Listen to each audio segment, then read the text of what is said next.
Simplement souligner que notre équipe municipale et métropolitaine ne cesse de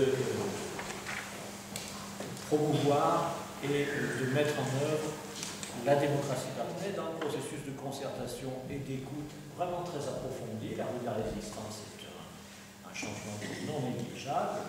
On veut vraiment prendre en considération, même quand il y a des petits effectifs, les demandes qui sont manifestement principalement issues de personnes âgées ou qui ont quelques difficultés pour aller au marché, ou pour descendre les collines, ou pour aller au cimetière. Les motifs d'insatisfaction souvent nous étaient remontés. Ces motifs d'insatisfaction, on les avait recensés dans leur ensemble, transmis à SEM. Et nous souhaitions aujourd'hui continuer avec les CFA. C'est la raison pour laquelle, lors de la dernière série de conseils de quartier, nous avons proposé 2 réunions à vocation, je dirais, de concertation, évaluation, les premières ayant lieu sur ce mois de novembre, et ensuite nous en aurons 2 autres en mars 2011.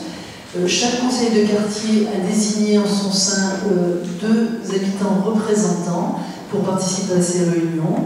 Ces temps de rencontres vont incontestablement permettre à la fois de prendre la mesure des effets des aménagements qui ont eu lieu, mais peut-être aussi d'anticiper un avenir futur en matière de transport. Le premier bilan qu'on peut en faire est assez encourageant.